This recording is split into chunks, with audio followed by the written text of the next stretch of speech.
Hi అండి. అందరికీ నమస్కారం. Welcome to my channel. ఈ వీడియోలో ఏపీ ప్రభుత్వ ఉద్యోగులకు మరియు పెన్షనర్లకు మే 1వ తారీఖున జీతాలు, పెన్షన్లు జమ అయ్యే తాజా సమాచారం గురించి వీడియోలో తెలుసుకుందాము.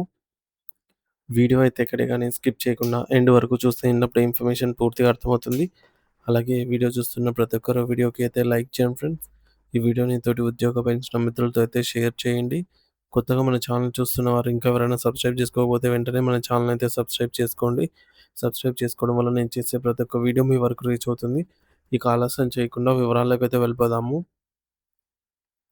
ఫ్రెండ్స్ ఇక విషయానికి వచ్చినట్టయితే ఆంధ్రప్రదేశ్ రాష్ట్ర ప్రభుత్వ రంగంలో సేవలందిస్తున్న లక్షలాది మంది ఉద్యోగులు, నిరంతర విద్యాబుద్ధులు నేర్పే ఉపాధ్యాయులు మరియు తమ సర్వీస్‌ను పూర్తి చేసుకొని విశ్రాంత జీవితం గడుపుతున్న పెన్షనర్లందరికీ ప్రస్తుత ఏప్రిల్ నెలకు సంబంధించిన ఆర్థిక అంశాలపై అత్యంత విలువైన మరియు తాజా సమాచారాన్నయితే తెలుసుకుందాం.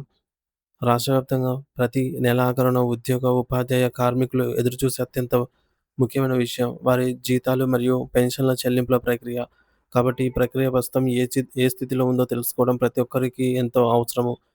తాజా గణాంకాల ప్రకారం ఆంధ్రప్రదేశ్ రాష్ట్ర వ్యాప్తంగా ఉన్న వేలాది మంది ఉద్యోగులకు సంబంధించిన ఏప్రిల్ నెల జీతాల బిల్లులన్నీ ఇప్పటికే ఆయా శాఖల డ్రాయింగ్ అండ్ డిస్బర్సింగ్ ఆఫీసర్స్ డీడీఓస్ ద్వారా సీఎఫ్ఎంఎస్ పోర్టల్‌లో విజయవంతంగా అప్‌లోడ్ చేయబడ్డాయి. ఈ విధంగా బిల్లులు అప్‌లోడ్ అవ్వటం అనేది జీతాల చెల్లింపు ప్రక్రియలో మొదటి మరియు అతి ముఖ్యమైన అడుగుగా పరిగణించబడుతుంది. ప్రస్తుతం మనం సీఎఫ్ఎంఎస్ వెబ్‌సైట్‌లో పేమెంట్ పెండింగ్ స్టేటస్‌ని గనుక నిశితంగా గమనించినట్లయితే మెజారిటీ బిల్లులన్నీ కూడా వెయిటింగ్ ఫర్ ఫండ్ క్లియరెన్స్ అనే కీలకమైన దశలో కనిపిస్తున్నాయి. అంటే దీని అర్థం ఏమిటంటే బిల్లుల తయారీ మరియు ట్రెజరీ అధికారుల పరిశీలన పూర్తి అయింది అని అర్థం. ఇప్పుడు కేవలం ప్రభుత్వం నుండి నిధుల కేటాయింపు మరియు విడుదల కోసం మాత్రమే ఈ బిల్లులు వేచి ఉన్నాయి. అయితే రాష్ట్రంలోని కొన్ని మారుమూల ప్రాంతాల్లో లేదా కొన్ని నిర్దిష్ట శాఖల్లో సాంకేతిక కారణాల వల్ల కొన్ని బిల్లులు మాత్రం ఇంకా బిల్ నాట్ అప్రూవల్ స్టేజ్ అనే స్టేటస్‌లోనే ఉన్నాయి. అంటే వాటిని అధికారులు ఇంకా ఆమోదించాల్సి ఉంది అనైతే అర్థము. మరి ఇక రాష్ట్రంలోని గౌరవనీయులైన పెన్షనర్లకు సంబంధించి ఒక అద్భుతమైన శుభవార్త ఏమిటంటే, ఈ రోజు నుంచి పెన్షనర్స్ అందరికీ ఏప్రిల్ నెలకు సంబంధించిన పే స్లిప్స్ ఆన్‌లైన్‌లో అంటే పెన్షనర్స్‌కి పే స్లిప్స్ అయితే ఆన్‌లైన్‌లో అందుబాటులోకి వచ్చాయి. పెన్షనర్స్ వెంటనే సేఫ్ఎంఎస్ పోర్టల్‌లో లాగిన్ అయ్యి తమ వ్యక్తిగత పే స్లిప్స్‌ను డౌన్‌లోడ్ చేసుకోవాలని అధికారులు సూచిస్తూ ఉన్నారు. పే స్లిప్‌లను కేవలం డౌన్‌లోడ్ చేయడమే కాకుండా అందులో పొందుపరిచిన ప్రతి ఒక్క ఆర్థిక మరియు వ్యక్తిగత అంశాన్ని చాలా జాగ్రత్తగా సరిచూసుకోవడం అనేది చాలా ముఖ్యమండి. ఉదాహరణకు మీ రెగ్యులర్ పెన్షన్ అమౌంట్ సరిగ్గా ఉందా? గత నెలతో పోలిస్తే ఏమైనా మార్పులు జరిగాయా? లేదా అలాగే డిఆర్ఎస్ రిలీఫ్ ప్రస్తుతం రేటు ప్రకారంగా అంటే 37.31% అలాగే ఉందా? లేదా అనేది క్షుణ్ణంగా పరిశీలించాలి. కేవలం పెన్షన్ మాత్రమే కాకుండా ఇతర అరియర్స్ ఏమైనా యాడ్ అయ్యాయా? లేదా? అనేది కూడా చూసుకోవాలి. అలాగే లోన్ రికవరీలు లేదా ఇన్‌కమ్ టాక్స్ వంటి డిడక్షన్స్ ప్రాతిపదికన కట్ అయ్యాయి అనేది కూడా లేదా చెక్ చేసుకోవాలనమాట. డిడక్షన్స్ అన్నీ కూడా. ఇక ఆర్థిక శాఖతో పాటు పే స్లిప్‌లో ఉండే ఆర్థికేతర విభాగాల వివరాలైనటువంటి మీ పేరు, మీ జీవిత భాగస్వామి స్పౌస్ నేము, మీ వ్యక్తిగత సీఎఫ్ఎంఎస్ ఐడీ, పుట్టిన తేదీ వంటి వివరాలు ఏమాత్రం తప్పు లేకుండా ఉండాలి.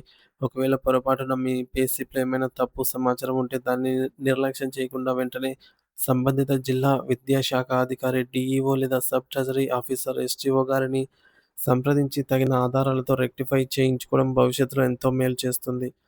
ఇక జీతాల చెల్లింపు విషయంలో ప్రభుత్వం నిధుల విడుదల చేసిన వెంటనే ఆ సొమ్ము నేరుగా ఉద్యోగుల మరియు పెన్షనర్ల ఖాతాలలో బ్యాంకు ఖాతాలలో జమ చేయబడుతుంది.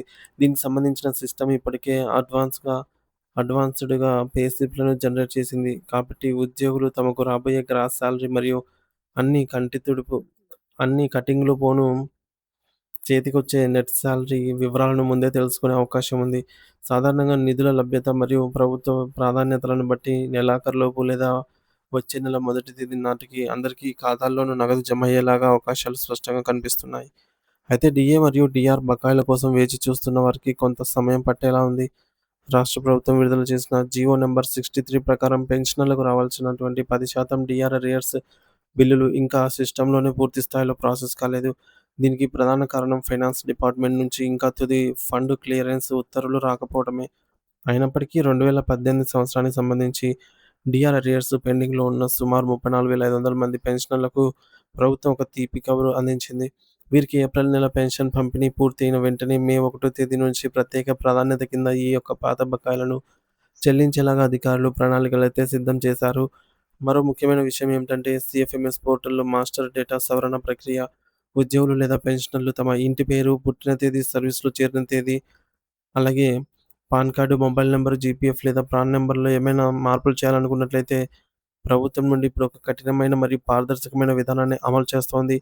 పేరు సవరణ కోరుకునే వారు తప్పనిసరిగా సర్వీస్ రిజిస్టర్ ఎస్ఆర్ మొదటి పేజీ జిరాక్స్, అలాగే ఎస్ఎస్‌సి మార్కుల జాబితా మరియు ఆధార్ కార్డ్‌ను జతచేయాలి. ఒకవేళ పేరులో పెద్ద మార్పులు ఉంటే గెజిటెడ్ నోటిఫికేషన్ తప్పనిసరి. ఇతర వివరాల మార్పుల కోసం జాయినింగ్ రిపోర్ట్ లేదా మొబైల్ నంబర్ మార్పు కోసం వ్యక్తిగత డిక్లరేషన్ లెటర్ సమర్పించాలి. ఈ పత్రాలన్నిటినీ సేకరించి మీ డీడీఓ సంతకం మరియు కవరింగ్ లెటర్‌తో కలిపి మంగళగిరిలోని నిధి భవన్ కార్యాలయానికి డీటీఏ ఆఫీస్‌కి పోస్ట్ ద్వారా పంపించాల్సి ఉంటుంది. పెన్షనర్లు మాత్రమే తమ పరిధిలోని ట్రెజరీ ఆఫీసర్ ద్వారానే ఈ దరఖాస్తులను పంపాలి. మరి ఈ వివరాలన్నీ అప్ టు డేట్‌గా ఉంటేనే భవిష్యత్తులో రిటైర్మెంట్ బెనిఫిట్స్ పొందేటప్పుడు ఎటువంటి ఆటంకాలు ఉండవు. ఫ్రెండ్స్, ఈ వీడియోని తోటి ఉద్యోగ పెన్షన్ మిత్రులతో అయితే షేర్ చేయండి. షేర్ చేయడం ద్వారా వారికి కూడా అవగాహన కల్పించిన వారవుతారు. బిల్లులు స్థితిగతులపై మరిన్ని తాజా అప్డేట్ న్యూస్ కోసం ఎప్పటికప్పుడు ఫాలో అవుతూ ఉండండి.